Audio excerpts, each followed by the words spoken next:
यमुनानगर नाम का एक गांव था जहां टुनटुन अपने परिवार के साथ रहा करती थी। टुनटुन बहुत मोटी थी और उसी के पड़ोस में रहती थी चुनमुन, जो कि बहुत पतली थी। और उन दोनों का आपस में 36 का आंकड़ा था। दोनों अगर एक दूसरे को देख भी लेती तो आग बबूला हो जाती थी।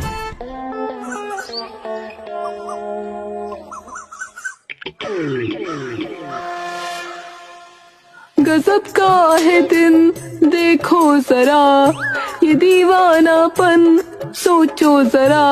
वाह क्या मौसम है आज, बाहर जाकर देखती हूँ। टुनटुन गाना गुनगुनाते हुए बाहर पहुंची, लेकिन घर से बाहर कदम रखते ही उसका मूड खराब हो गया, क्योंकि सामने ही बहुत सारा कूड़ा पड़ा हुआ था। छी छी छी, कितनी गंदी बदबू आ रही है। ये कूड़ा यहाँ किसने फैलाया? मेरा अच्छा खासा दिन बर्बाद कर दिया। तभी उसकी नजर पड़ोस में अपने दरवाजे पर खड़ी चुनमुन पर पड़ी। क्यों री, ये तूने ही किया है ना? किस जन्म का बदला ले रही है तू मुझसे? बुढ़ापे में सठिया गई है क्या? मैंने क्या किया है? मुझसे क्या बोल रही है? सुबह सुबह अपना मुंह मत दिखाया कर, पूरा दिन खराब हो जाता है। दिन तो तूने मेरा खराब किया है, ये कूड़ा मेरे दरवाजे पर फेंक कर। जैसी तेरी शक्ल वैसी तेरी अकल। ये हरकतें हैं तेरी। ये कूड़ा यहाँ से फटाफट समेट ले, वरना क्या कर लेगी तू? पहली बात, ये कूड़ा मैंने नहीं फेंका, और अगर फेंका भी होता तो तेरे इस तरह बात करने के बाद तो कभी ना उठाती। तू बहुत बड़ी वाली है, ये तो मुझे पता था, पर अब झूठी भी हो गई है। ये नहीं पता था। सफेद झूठ बोल रही है कि तूने ये कूड़ा ना फेंका, और कौन ये हरकत करेगा? हाँ। तभी एक औरत अपने बच्चे का कान पकड़कर लेकर आई। अरे अम्मा, मुझे माफ कर दो। ये मेरे बच्चे से मैंने कहा था कूड़ा फेंक कर आने को, इस पगले ने यहाँ फेंक दिया। मैं अभी समेट देती हूँ। सुन लिया मोटी, अगर जरा सी अपनी मोटी बुद्धि का इस्तेमाल करती तो इतनी बकवास न करती। अरे जा जा, माचिस की तीली से भी पतली औरत। जा अंदर जाके बैठ, हवा तेज चल रही है, कहीं उड़ ना जाए तू। भाग भाग।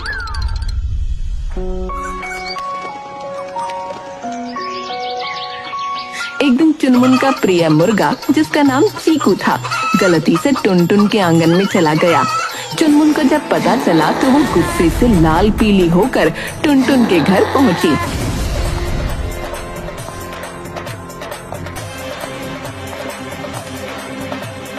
ओ टुनटुन, मेरा चीकू कहाँ है? कौन चीकू? चीकू, वो जो तेरे सिर पर मंडराता है? नाटक मत बना, मेरा मुर्गा इधर आया था, जल्दी लौटा दे, नहीं तो मुझे पुलिस बुलानी पड़ेगी। अरे तेरे उस मरियल मुर्गे को मैं क्यों छूंगी? वो टहल रहा था आंगन में, जा ले जा, पर अगर दोबारा आया तो पकाकर खा जाऊंगी। हाँ। तू मेरे मुर्गे को हाथ भी नहीं लगा सकती, मैं तेरा हाथ ना तोड़ दूंगी।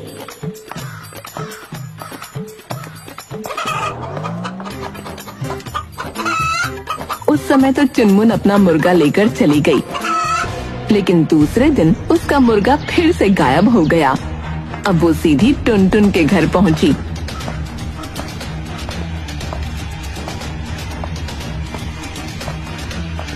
मेरा मुर्गा फिर से गायब है, सच सच बता दे, कहाँ छिपाया तूने? कहीं तूने उसे पका तो नहीं दिया? अरे वाह, क्या सोच है रे तेरी, लेकिन ये पकोड़े हैं, मुर्गा नहीं। हाँ। झूठी, मुर्गा चुरा कर ऐसे मासूम बन रही है। अरे तू खा के देख, पकोड़े ही हैं। अगर तेरे मुर्गे जैसा स्वाद आया तो तू मुझे जेल भिजवा देना, और नहीं आया तो मैं तुझे जेल भिजवा दूंगी, ठीक? तभी दोनों की बहुएं रीना और प्रिया वहाँ आ गईं। अरे माँ जी, आप यहाँ लड़ने क्यों आ गईं? ये मोटी मेरा मुर्गा मारकर खा रही है। नहीं नहीं, मेरी सास ऐसा नहीं कर सकती। अरे तो पागल है। माँ जी, आपका मुर्गा पीछे वाले खेत में टहल रहा है। चुनमुन, तेरे मुर्गे को शायद मैं माफ कर दूं, लेकिन अगर तू दोबारा मेरे घर में आई तो तुझे पकाकर खा जाऊंगी मैं। चल भाग यहाँ से। रीना चुनमुन को लेकर अपने घर आ गई।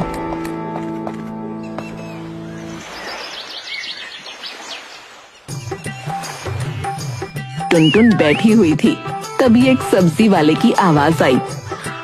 आलू ले लिया, मूली ले लिया, गोभी ले लिया। सब्जी वाले की आवाज सुनकर टुनटुन फौरन बाहर पहुंची। अरे आलू मूली गोभी सब बेच रहे हो, टमाटर नहीं है क्या? क्यों नहीं, बिल्कुल है, लेकिन बस थोड़े से बचे हैं। हाँ तो ला, टमाटर मुझे दे दे, आज आलू टमाटर की सब्जी बनवाऊंगी बहू से। सब्जी वाला टुनटुन को टमाटर देता उससे पहले ही चुनमुन वहाँ आ धमकी और बोली, अरे ओ सब्जी वाले, टमाटर मुझे दे, तेरी सबसे पुरानी ग्राहक हूँ मैं। पुरानी ग्राहक है तो क्या, टमाटर पहले मैंने चुने हैं। अरे तू क्या कहीं की सेठानी है जो एक चीज को चुन लिया तो वो तेरी हो गई? चल हट पीछे, टमाटर मैं लूंगी। तू हट जा पीछे, वरना इन्हीं टमाटरों से तेरा मुंह लाल कर दूंगी। अरे अम्मा लड़ो मत, टमाटर थोड़ा ही है, आपस में बांट लो। बांटने को कह रहा है? पहले से इतने छोटे से टमाटर हैं, जरा से लेकर क्या चटनी बनवाऊंगी? दोनों की बहुएं भी आकर लड़ाई सुलझाने की कोशिश करने लगी, लेकिन ये लड़ाई रुकने का नाम ही नहीं ले रही थी। अरे आप लोग हमेशा लड़ती क्यों रहती हैं? टमाटर नहीं हो गए, सोना हो गया। तभी वहाँ एक औरत आई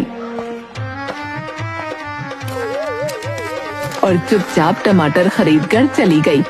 अरे ये क्या हुआ? तेरे चक्कर में सब टमाटर चले गए, न मुझे लेने दिए न खुद ले पाई। अब क्या करेगी तू? मेरे पास तो टमाटर पहले से ही है, मैं तो बस तुझे तंग करने आई थी। और वैसे भी तू इतनी मोटी है और टमाटर खाएगी तो फूल जाएगी। मैं तुझे छोड़ूंगी नहीं बेटा, सबका दिन आता है। टुनटुन गुस्से से पैर पटकती हुई घर चली गई और चुनमुन अपनी जीत का जश्न मनाते हुए अपने घर चली गई।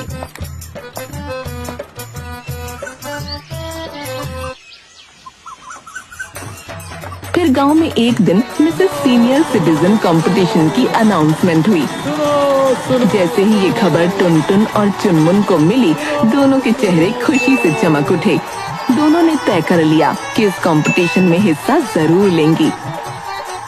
अरे वाह, अब इस गांव की असली रानी कौन है ये साबित करने का मौका आ गया है। रानी, तुझसे तो झाड़ू भी ज्यादा सुंदर लगती है।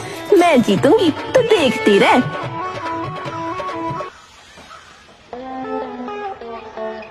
रामप्रसाद, जो हमेशा सबकी तारीफ करके अपना काम बनाता था, दोनों के पास बारी बारी गया। टुनटुन, तुम्हारा स्टाइल और पर्सनालिटी तो गजब का है। ये कंपटीशन तो तुम्हारा ही नाम है। हाँ सही कहा रामप्रसाद तुमने। अब मैं जाकर अपनी तैयारी शुरू करती हूँ, वरना वो कल मुही माचिस की तीली मुझसे आगे निकल जाएगी।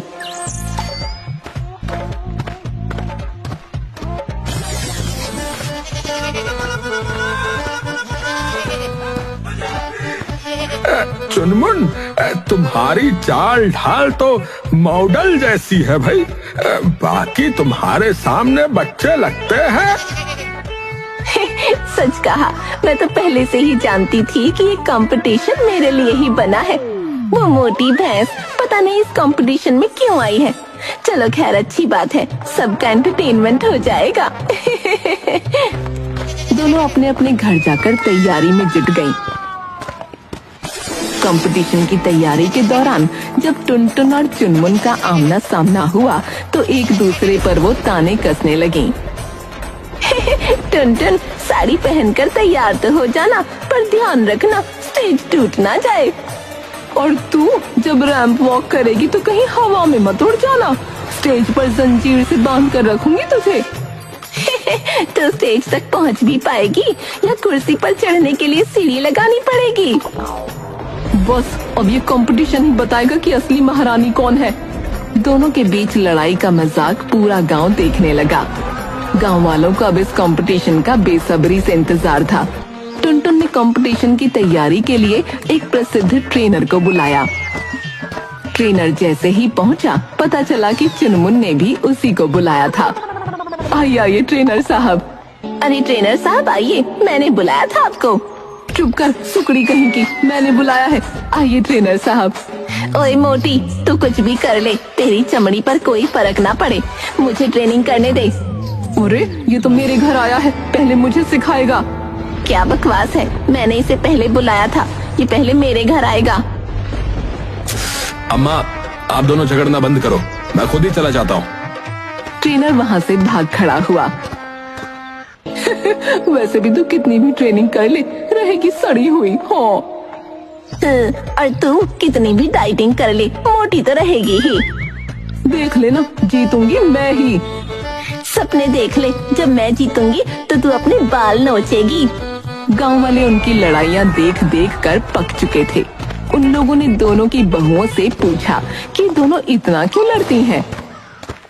अरे बहू, ये टुनटुन और चुनमुन हमेशा क्यों लड़ती रहती हैं? अरे पहले ये दोनों सबसे अच्छी दोस्त थीं। हाँ, लेकिन फिर इन्हें एक आदमी से प्यार हो गया। एक ही आदमी? कौन था वो? ये तो हमें भी नहीं पता, बस इतना पता है कि उसी के कारण इनकी दोस्ती दुश्मनी में बदल गई। ये तो बहुत बुरा हुआ, अब वो आदमी पता नहीं कहाँ मौज कर रहा होगा।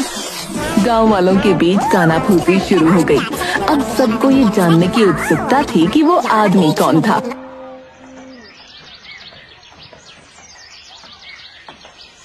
फिलहाल कंपटीशन का दिन आ गया। स्टेज पर रंग बिरंगी सजावट और मजेदार माहौल था। लोग प्रतियोगियों की रैंप वॉक देखकर खूब हंसी ठिठोली कर रहे थे। और अब हमारी अगली प्रतिभागी है चुनमुन। चुनमुन स्टेज पर जाने ही वाली थी कि अचानक उसकी सैंडल टूट गई। वो परेशान होकर बाकी पार्टिसिपेंट से सैंडल मांगने लगी, लेकिन किसी ने उसकी मदद नहीं की। अरे बहन, अपनी चप्पल दे दे, मेरी रैंप वॉक खराब हो जाएगी। नहीं दे सकती, मेरी खुद की जरूरत है, तुम तोड़ दोगी। अरे तू बिना सैंडल के चली जा चुनमुन, वैसे भी तेरे जैसी शक्ल है तो जीतने तो वाली नहीं है। चुनमुन रोने लगी। तभी टुनटुन उसके पास आई। और अब हमारी अगली प्रतिभागी है चुनमुन। ले चुनमुन, मेरी चप्पल पहन ले। तू मुझे चप्पल दे रही है अपनी? हाँ, अब एक भिखमंगी की मदद मेरी जैसी दयालु औरत न करेगी तो कौन करेगा? उस समय चुनमुन के पास जवाब देने का समय नहीं था। वो फौरन सैंडल पहनकर रैंप वॉक करने चली गई। चुनमुन ने आत्मविश्वास के साथ रैंप वॉक की। इसके बाद टुनटुन ने भी अपनी बारी पर शानदार प्रदर्शन किया। आखिर में एंकर ने कंपटीशन का रिजल्ट अनाउंस किया। और हमारी मिसेस सीनियर सिटीजन है मैं। हमारी मिसेस सीनियर सिटीजन है चुनमुन। चुनमुन अपना नाम सुनकर खुशी से रोने लगी।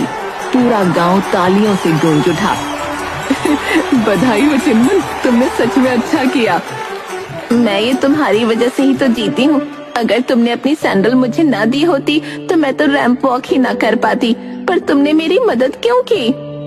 क्योंकि कभी तू मेरी दोस्त थी और आज भी कहीं ना कहीं मैं तुझे अपनी दोस्त मानती हूँ। सच में लीला, तुम मुझे दोस्त मानती हो, इसलिए तुमने ये किया।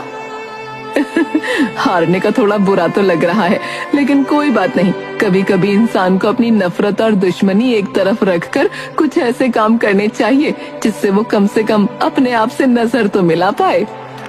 ये सुनकर सबने खूब तालियां बजाईं और टुनटुन की भरपूर तारीफ करी। हम तो अम्मा को बहुत बड़ा वाला समझते थे यार, पर ये तो बहुत अच्छी निकली है। लेकिन इसी बीच चुनमुन और टुनटुन ने सालों पुरानी बातों का सामना करने का फैसला किया। लेकिन एक बात बता, जब मैं राम प्रसाद को पसंद करती थी तो तू बीच में क्यों आई? मैं कहाँ बीच में आई? उसने तो मुझसे जीने मरने के वादे किए थे। क्या? तुझसे भी? जीने मरने के वादे तो उसने मुझसे भी किए थे। गांव वाले ये सुनकर हैरान रह गए कि वो आदमी राम प्रसाद था जिसके चक्कर में ये दोनों लड़ बैठी। तभी राम प्रसाद वहाँ से भागने लगा, लेकिन टुनटुन और चुनमुन ने उसे पकड़ लिया। मुझे माफ कर दो, जवानी में मुझसे गलती हो गई थी। तेरी जवानी की गलती को हम दोनों ने इतने सालों तक भुगता। अब तू अपनी जवानी की गलती का खामियाजा बुढ़ापे में भुगतेगा। हाँ। ये कहकर दोनों ने राम प्रसाद की जमकर पिटाई कर दी। आई, ओई, आ।